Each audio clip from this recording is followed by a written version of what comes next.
There, sitting in the middle of the road like a steel fortress conjured from nowhere, was a Soviet tank. Its massive turret swung toward them. The first shell tore through the lead truck before the driver could even scream. Welcome to the story of how one Soviet tank crew, cut off from their lines, outgunned and eventually crippled, held an entire German Panzer division hostage for nearly 2 days. If you enjoy stories like this, subscribe to the channel and let me know in the comments where you are watching from. The summer of 1941 was supposed to be a season of German triumph.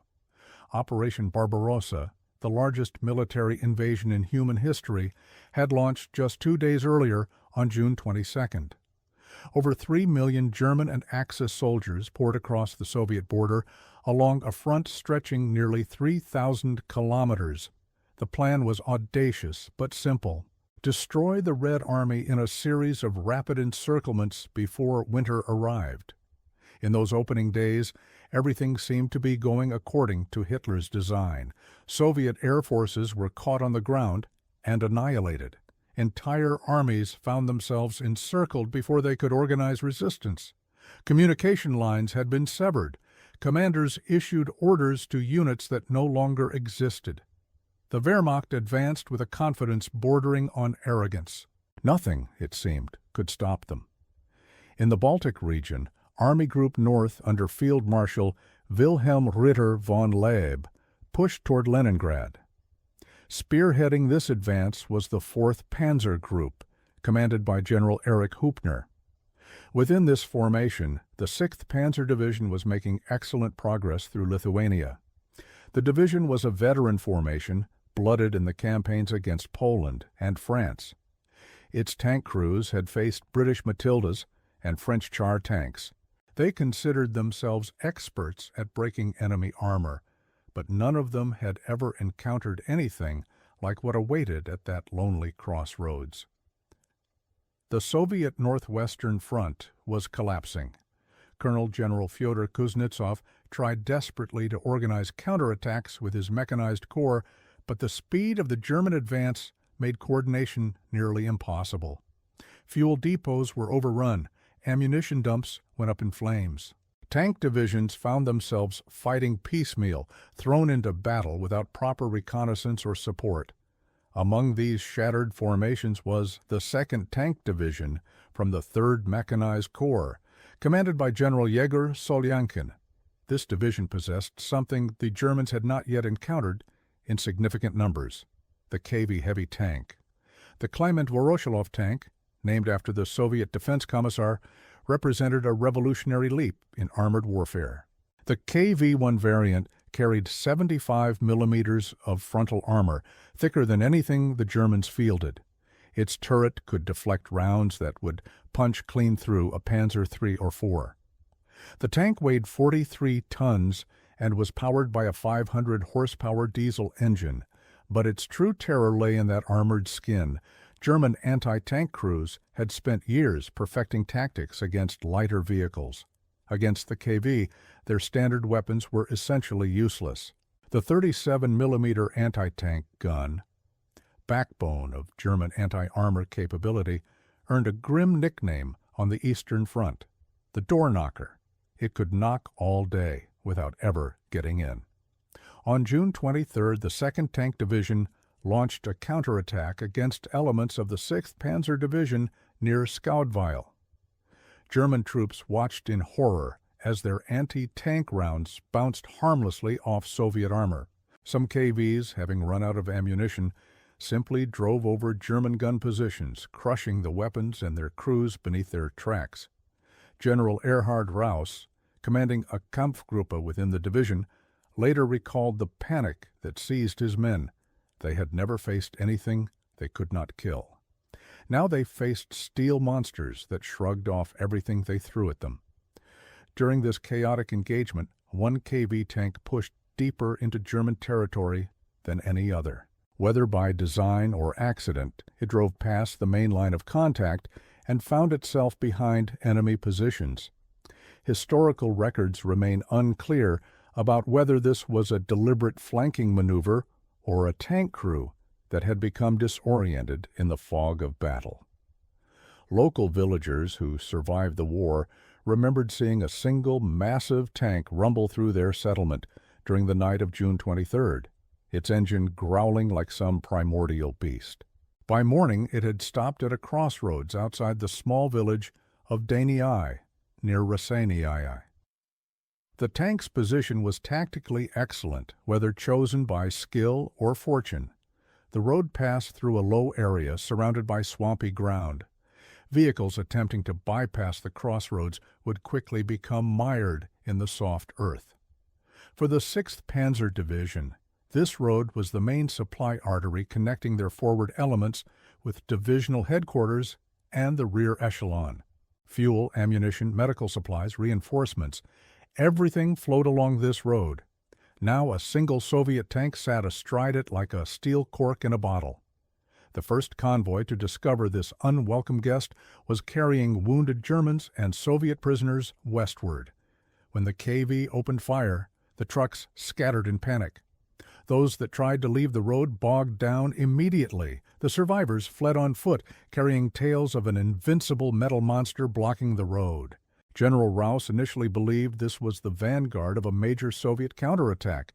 He ordered his forces to prepare defensive positions. Hours passed before reconnaissance confirmed the incredible truth. There was only one tank. Fuel trucks attempted to reach the forward units by alternative routes. They found only swamp and forest. Ammunition was running low at the front. Wounded soldiers who needed evacuation were dying. The pressure to eliminate this single obstacle became overwhelming. Rouse ordered a battery of 50mm anti-tank guns into position. These were the standard German anti-tank weapons, capable of defeating most Soviet armor at reasonable range. 4 guns deployed approximately 500 meters from the KV, their crews confident they could handle one tank. The engagement lasted only minutes. The KV's turret traversed slowly, almost lazily, as if the crew inside were taking their time. When it fired, the 76mm round struck the first gun position with devastating accuracy. Before the other crews could react, the turret was already swinging toward its next target. One by one, the KV eliminated all 4 anti-tank guns. The crews who survived described the tank's fire as methodical, unhurried, almost contemptuous. Their rounds had struck the KV repeatedly, but the tank showed no sign of damage. This fight continues after a brief moment of reflection. If you appreciate deep dives into military history like this one, consider subscribing and hitting the notification bell so you never miss a new video. Desperation began to creep into German planning. The division's anti-aircraft battalion possessed several 88mm guns, the fearsome weapons that would later become legendary tank killers on the Eastern Front. At this early stage of the war, however, these guns were not yet widely recognized for their anti-armor potential. The command decided to attempt what the 50mm guns could not accomplish. An 88 was carefully positioned approximately 730 meters behind the KV, concealed among trees. The crew worked quickly, knowing that if the tank spotted them, they would share the fate of the anti-tank battery. They were not quick enough. Before the gun could fire a single round, the KV's turret rotated toward the new threat. A 76mm shell arced across the distance and struck the gun position. The 88 was destroyed, along with most of its crew. Inside the tank, the Soviet gunner must have been watching his periscopes with extraordinary vigilance. Every approach, every attempt at flanking was detected and punished. German officers began to wonder how many crew members could fit inside that metal fortress. How could they maintain such constant awareness? As the sun set on June 24th, the situation remained unchanged. The KV still blocked the road. Supplies still could not reach the front. Wounded Germans were still dying for lack of evacuation. Rouse decided to try a different approach. Under cover of darkness, combat engineers would approach the tank and destroy it with explosives. The plan called for sappers to crawl across the open ground. place satchel charges against the tank's tracks and hull, and withdraw before detonation. It was dangerous work, but German engineers had successfully employed such tactics against fortifications throughout the campaign. The night was warm and still. Insects chirped in the surrounding marshland. The sappers crept forward, their movements agonizingly slow. The tank sat silent, its engine cold. Perhaps the crew was asleep. Perhaps they were simply waiting. The engineers reached the KV without incident and began placing their charges. They focused on the tracks, hoping to immobilize the beast even if they could not kill it. Charges set, fuses lit, the sappers withdrew at speed. The explosions shattered the night silence. Fire bloomed around the tank's hull. When the smoke cleared, the sappers strained to see through the darkness. The tracks appeared undamaged. The KV's suspension had absorbed the blast. German engineers had underestimated the sheer mass of those tracks, far heavier and wider than anything on their own vehicles. The Soviet designers had built the KV to survive exactly this kind of attack. Morning brought no relief for the frustrated Germans. The tank remained in position, apparently unharmed by the night's efforts. A new plan emerged, more elaborate than any previous attempt. German tanks from the 65th Panzer Battalion would approach the KV from the nearby forest, drawing its attention and fire. While the Soviet crew was distracted, another 88mm gun would be positioned behind the tank and fire into its thinner rear armor. It was a coordinated operation requiring precise timing and nerves of steel. The Panzer 35Ts that rolled out of the woods that morning were Czech-designed tanks, captured during the annexation of Czechoslovakia and pressed into German service. They were lighter than the KV by a factor of 4, armed with 37mm guns that could not penetrate Soviet armor at any range. Their role was not to fight, but to die, or at least to appear willing to die. They emerged from the tree line, engines roaring, tracks churning the soft earth. The KV's turret began to traverse. Behind the Soviet tank, concealed by brush and careful positioning, the 88mm gun crew worked frantically.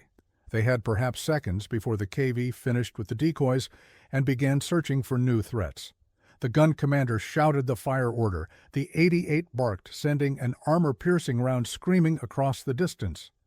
The first shot struck the KV's turret rear. The impact rang across the battlefield like a cathedral bell. The tank did not explode. It did not burn. But for the first time since the engagement began, the KV stopped moving. The German tankers ceased their advance, uncertain whether the threat had been eliminated. Long seconds passed. Then, impossibly, the turret began to rotate again. The gun crew fired again and again. Of the several rounds they sent toward the KV, only 2 managed to fully penetrate the armor, yet still the tank showed signs of life. German infantry advanced cautiously toward the seemingly crippled vehicle. As they approached, the KV's machine guns opened fire. Soldiers dove for cover, crawling through the marshy grass as bullets snapped overhead. The crew inside that steel box had survived multiple direct hits. They were likely wounded, probably deafened by the concussive force of shells striking armor at close range. But they were still fighting. An infantryman noticed something. The 88's rounds had punched small holes in the tank's rear armor. Through those holes, the interior of the KV would be vulnerable. A grenade, if properly placed, might finally end this nightmare. Soldiers began working their way around the tank, using its bulk as cover from the machine gun ports. One man reached the rear hull. He could feel the heat radiating from the armor, smell the burnt metal and cordite. He pulled the pin on a stick grenade and thrust it through one of the shell holes.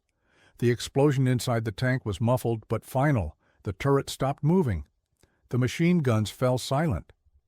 After nearly 48 hours, the monster of Rasenii was dead.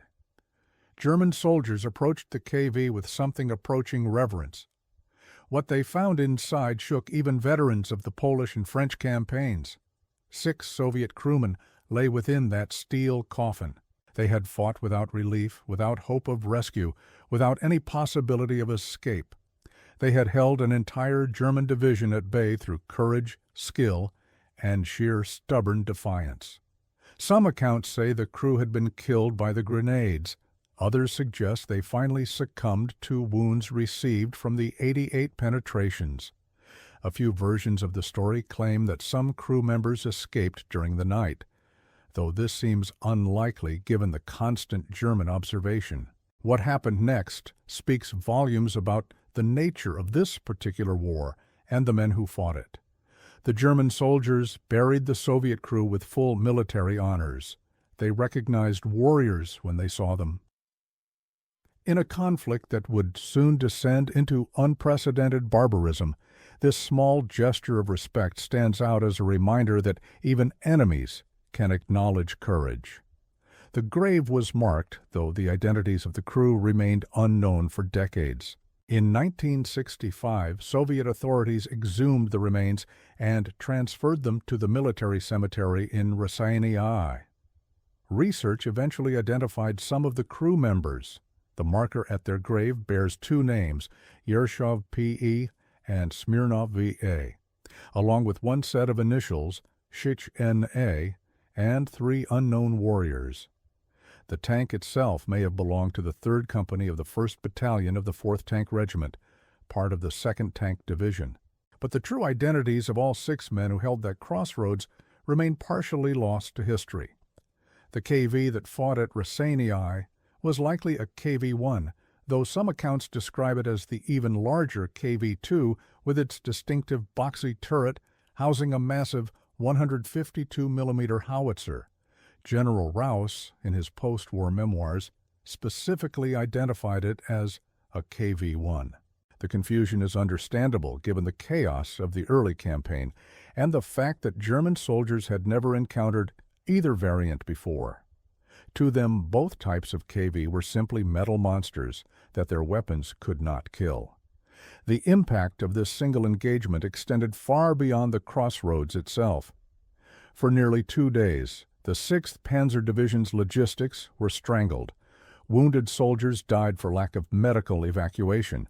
Tanks sat idle for lack of fuel. The advance ground to a halt, not because of enemy numbers or strategic brilliance, but because one crew refused to abandon their position. When German commanders reported the incident up the chain of command, the implications were deeply troubling.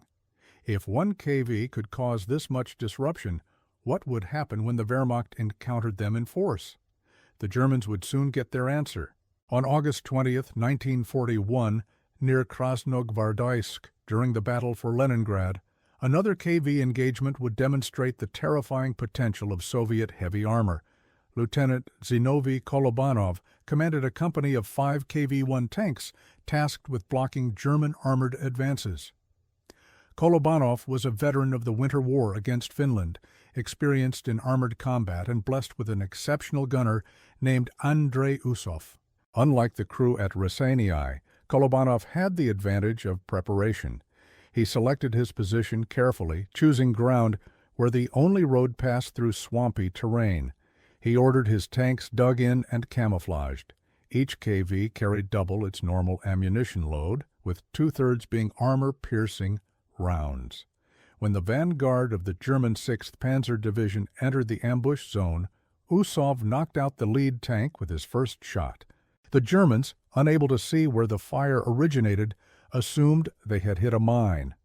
They stopped their column, giving Usov time to destroy the second tank.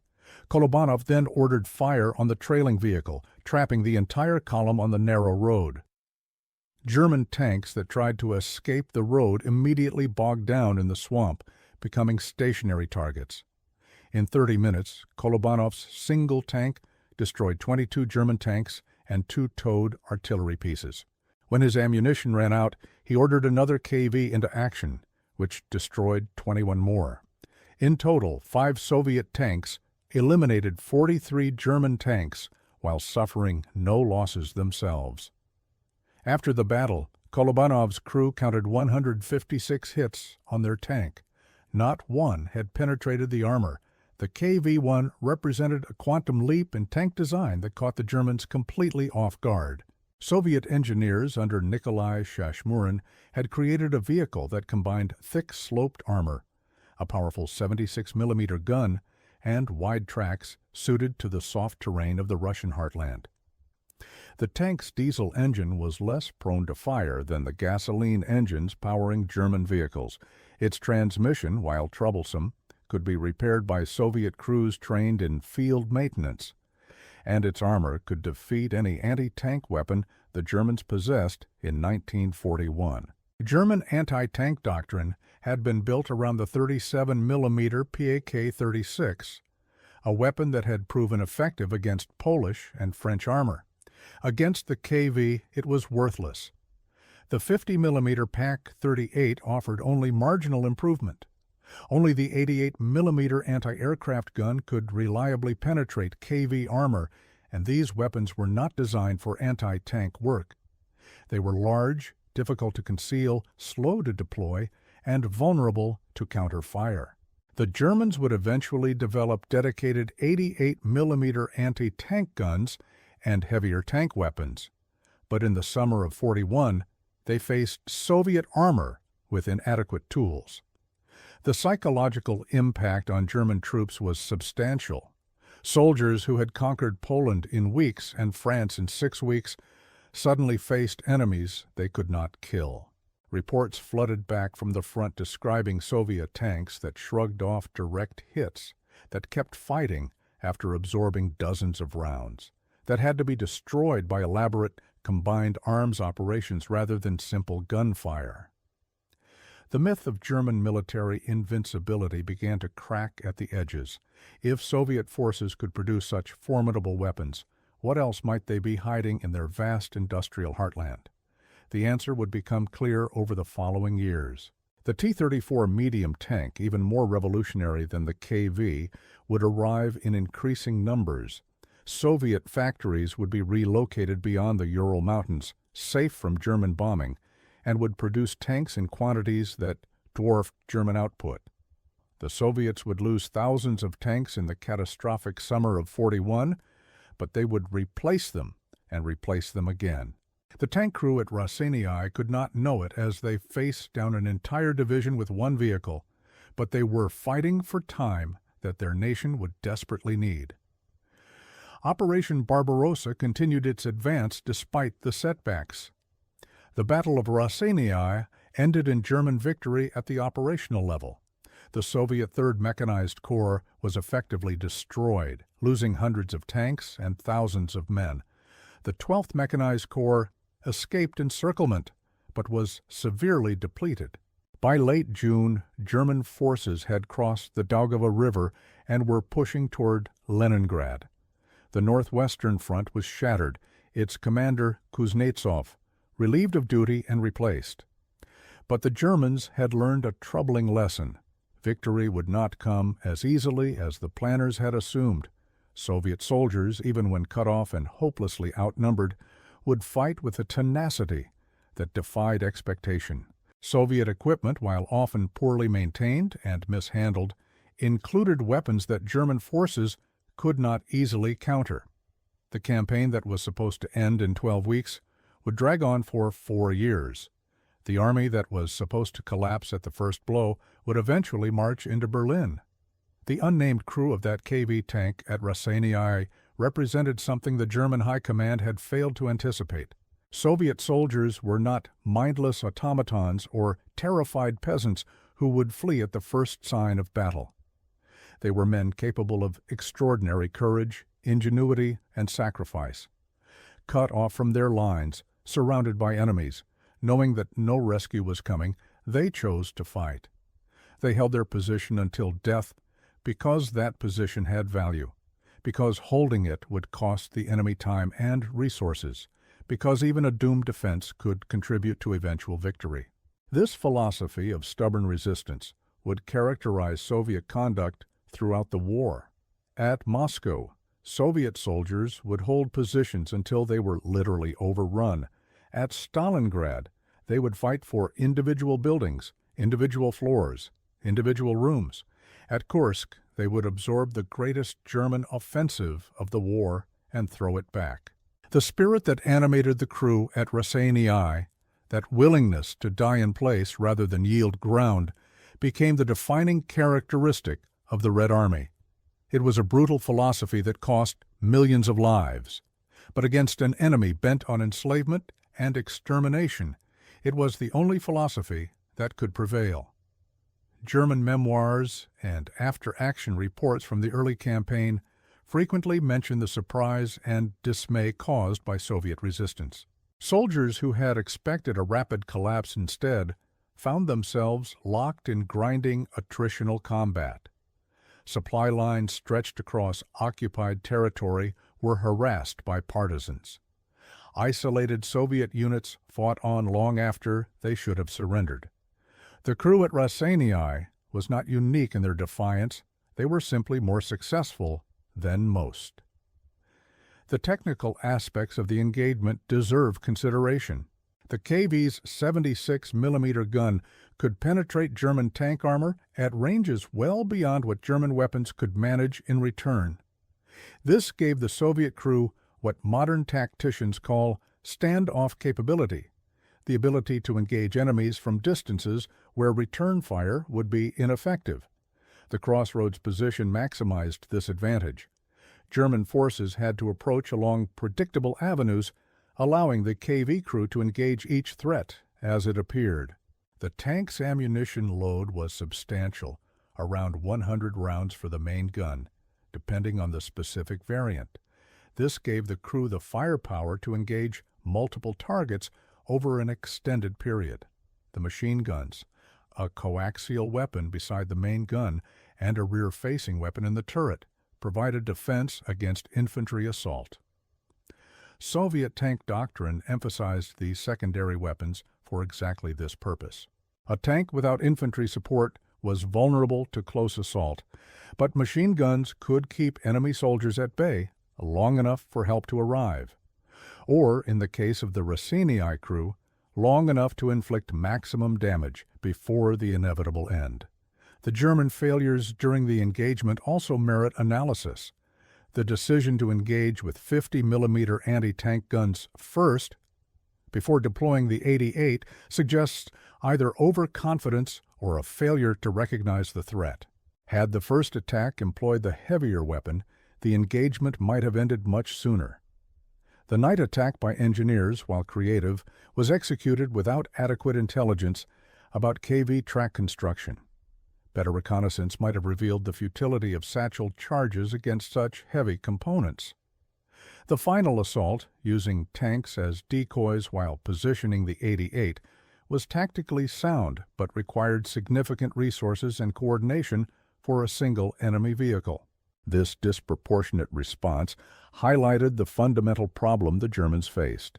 Their standard anti-tank capabilities were inadequate, forcing them to improvise expensive and complex solutions for every KV encounter. Multiplied across thousands of such engagements over hundreds of kilometers of front, this inadequacy would drain German resources and slow their advance at critical moments. The weather and terrain also played crucial roles. The swampy ground around the crossroads prevented German vehicles from bypassing the obstruction.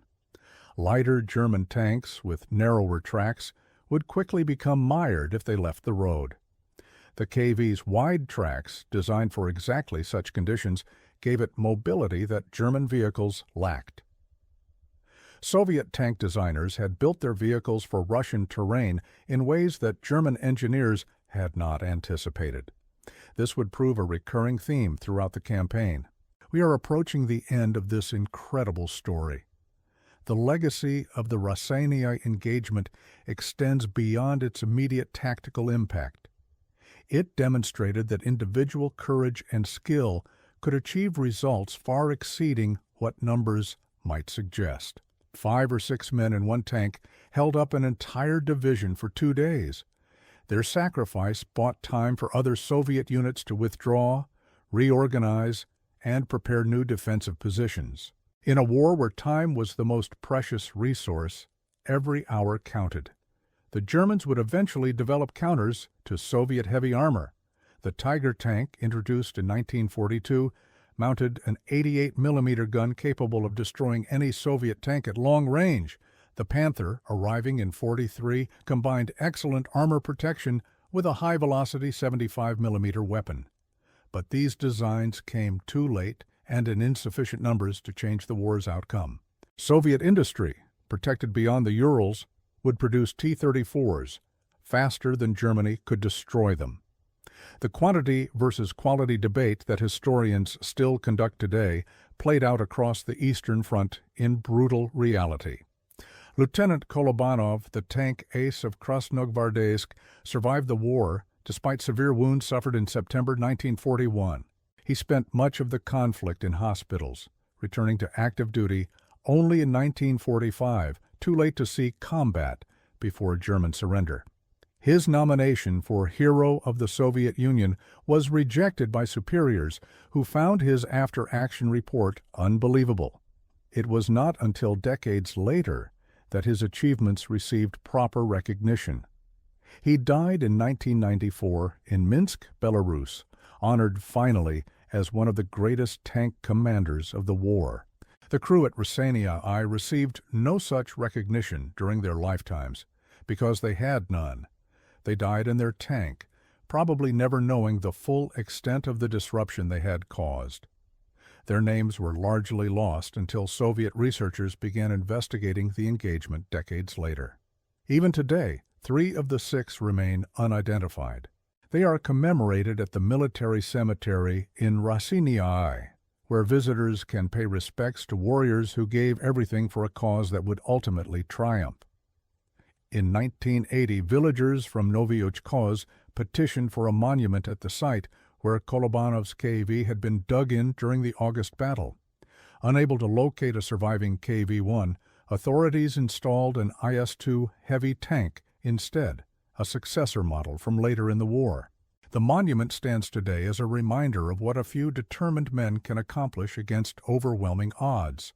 Similar memorials exist throughout the former Soviet Union, marking places where individual courage changed the course of battles.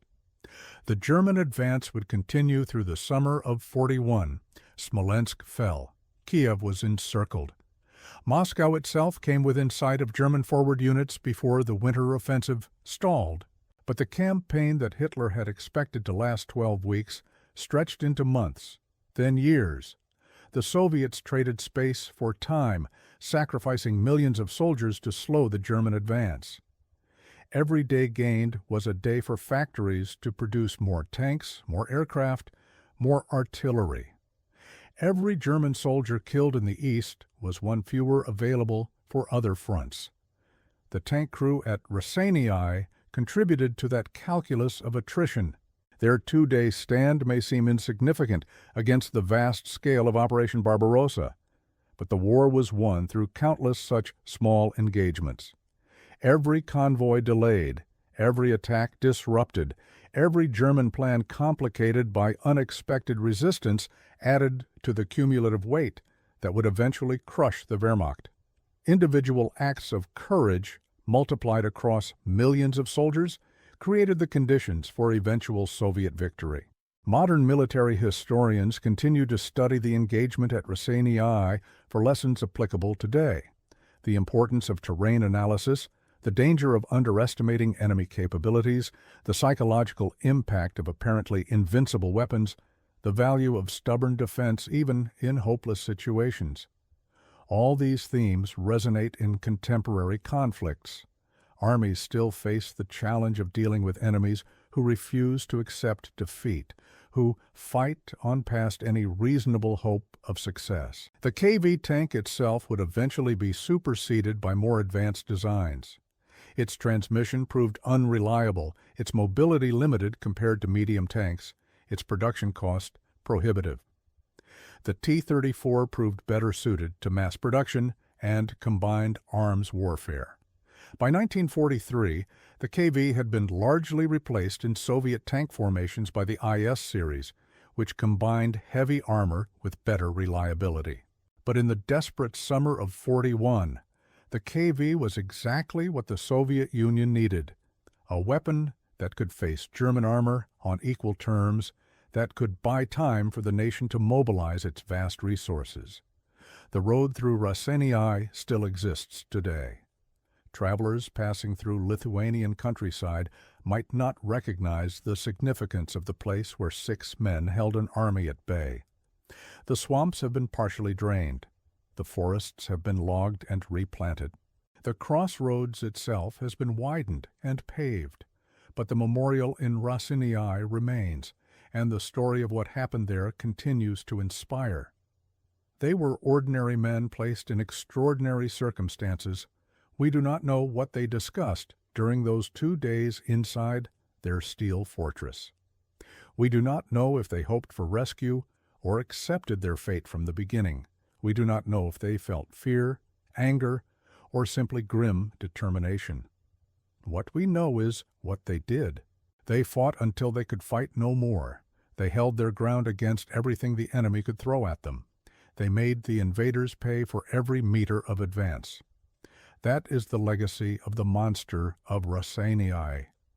Not the tank itself, which was eventually scrapped or destroyed, but the spirit of its crew. The willingness to sacrifice everything for something larger than themselves. The understanding that even one soldier in the right place at the right time can make a difference.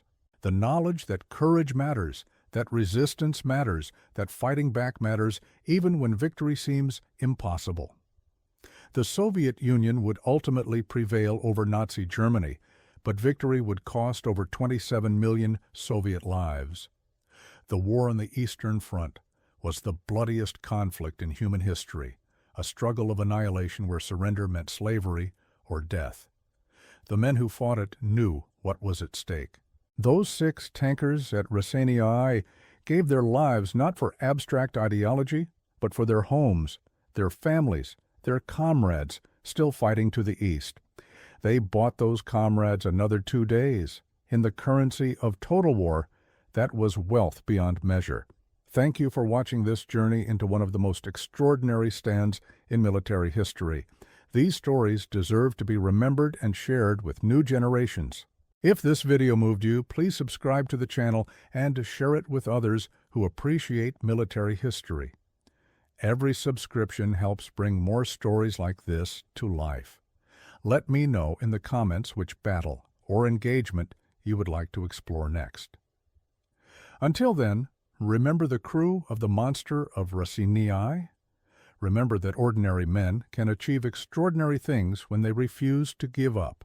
The road to Raseiniai stretches through Lithuanian countryside, flanked by dense birch forests and boggy marshland.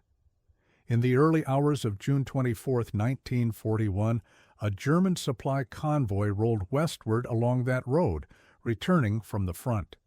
The trucks carried wounded soldiers, ammunition crates, and news of another victorious advance. The sun had barely risen when they reached a crossroads.